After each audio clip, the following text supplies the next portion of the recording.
closely related.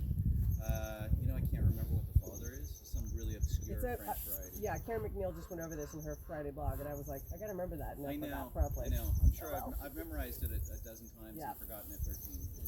But it's not Cabernet Franc. It's this really obscure, like nobody makes wine out of it sort of variety. Actually, you can't make wine out of it because it's a male. It's not fruiting. It just produces pollen.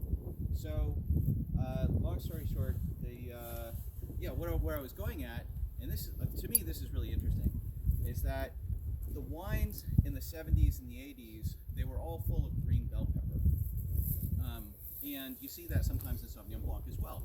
And it wasn't until kind of the 1990s that a professor down in South Africa actually discovered, and they started using a mass spec, I think, to find this. But there's this chemical compound called methoxypyrazine that's in like 3 parts per trillion in wine. It's a really small amount.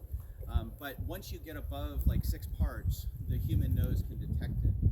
And it's a phototropic chemical, which is just a really fancy way of saying that if sunlight hits it, it disappears. And so it was about the time that we started using vertical trellis systems to kind of bring the shoots upright. And then as they did that, the sun comes in and it hits the vines, and that disappears. And so I still kind of like that. So we, now the way that we balance that is that in a couple of months, right after the vines have flowered, we'll take leaves off of the vines to allow a little more sunlight to get to the grapes. And some people will just strip the vines of leaves. Some people won't take off any, and some people, kind of go in between.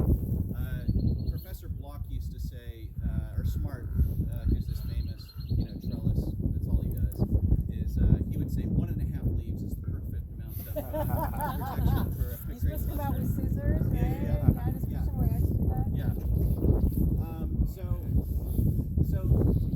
You can see we've kind of gone two different ways. And that there's always a lot of discussion amongst vineyard managers as to which direction the vine should go. And so you can see these are running basically north-south. So the sun comes up here, this is the morning side, and then this is the afternoon side. So this is the side that you'd be much less likely to take any leaves off of during the growing season. Otherwise, you're going to sunburn the grapes. And so this is the Groth log, and then the Bonnie's log is the other way. And I'll tell you, there's a very good reason for that. And so we don't have to turn the tractor around so much. The whole place was planted like that, by the way, this direction, and it was because Justin was literally the only guy doing the tractor work. He had to make it as easy as possible for himself, I'm assuming. Well, it's, you want your rows to be longer, right? Yeah. And so that way you go all the way down a row and then you turn around. Whereas if we had it running this way, you'd have all these little tiny short rows. Now, I would actually argue we have another block that you can't see that's another, quarter mile down that direction. So our vineyards start here and kind of go to that there's a little farmhouse out there. And so it's kind of everything that's close to the creek between here and there. And some of our new blocks where we have larger blocks and we can choose which direction we want to go, we're actually going 18 degrees west. So kind of in this direction. And we believe that's, all things considered, we get a more even amount of sunlight on both sides of the vine. And so that's why we do that. The reason we moved our vines north-south, when we replanted the vineyard back starting in 1998, we had to start with Cabernet block closer to the winery and then rotated through.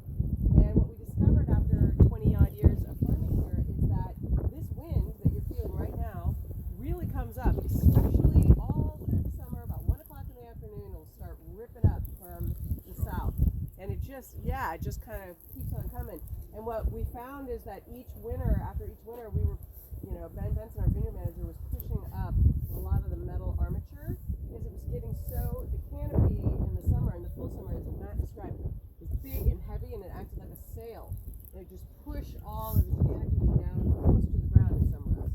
So Ben was like, I'm tired of fighting this, and he reoriented it this direction, and exactly what Matt described. We had some burn on this morning side for the first 5 years until the vine got healthy and we could put up a big enough canopy to kind of protect it. And we learned to leave those basil leaves on the fruiting wire to kind of protect them a little bit. They've got plenty of sun dappling and more importantly, really wind through here.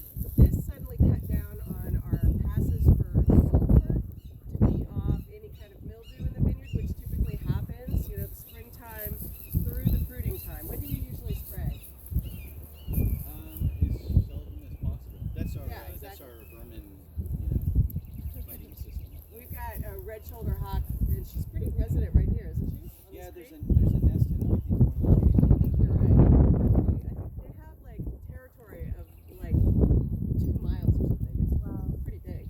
So there'll be like a nesting pair here, and then there won't be another one until way over there. But anyhow, side note, we have beavers too this year. Those returned about 5 years ago. That's pretty cool. But anyhow, so we have learned to kind of try and use that wind to dry out the canopy in the summer. So it's helped us in that regard. But we are concerned about the burn as well. So we're still kind of figuring out how to battle that. Another thing, this is, I think, one of the more nerve-wracking times of the year for grape growers because this is frost season. So if we got down below 32 degrees, basically all this green growth would die. So you can see there's sprinklers here, and it's really the best way to frost protect if you have the water capacity. And it's crazy when you actually utilize it because you'll start the sprinklers at like midnight or 1 in the morning, and you usually want to start them at like 34 degrees before it freezes. Because what happens is you'll get a layer of ice, and the ice will actually protect the vines from freezing, believe it or not, because they get damaged if they get below 32 degrees. And so you have to keep the sprinklers running because as long as the ice is melting, it stays at that temperature. If it stops melting, it will get below that temperature. And so you just have to keep the sprinklers running until all the ice is thawed and dropped on the ground. But luckily, it only happens about every 1 out of 7 years. It's not that often. And I don't think it's going to happen this year because we had so much rain that when there's that much moisture in the soil, it's really hard to get a frost. That's good to hear. Yeah. So it shouldn't. Right on. The, Do you have and fans over in Bonnie's pond? Do you have fans that you use over there? No, these are sprinklers. We have sprinklers as well. And then we do have one block where we don't have enough water, so we do use a fan. The fans can only protect down to 28 degrees. The sprinklers can actually protect down to about 18. Yeah. So they're really effective. But you can see a lot of the Bonnie's block hasn't budded out Yeah, you yet. have it. What's that? Yeah. These vines were planted in 2006, so they should be a lot larger, but what's going on here is we're probably, in this block in particular, we're a little bit too close to, we should have been this close. We just talked about that earlier. Oh yeah, you have bud out here. It's just starting, so the reason why these guys are a little bit behind, they should be coming out at the same time.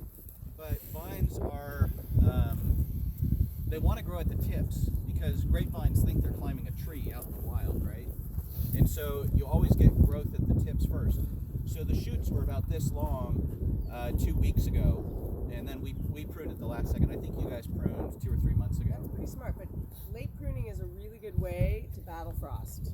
And cab's a late emerger, And it's a balancing act because if the vines come out early, you're going to get more hang time, in the course of the season. Yeah. But if they come out late, you don't have to deal with frost as much, or you don't have to worry about it, I should say. Yep.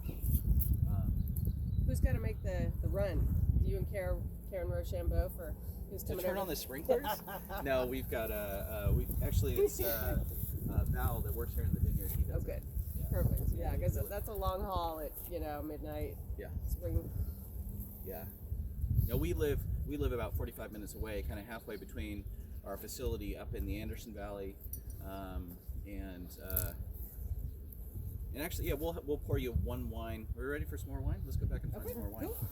Yeah. We've got one wine from up that area today.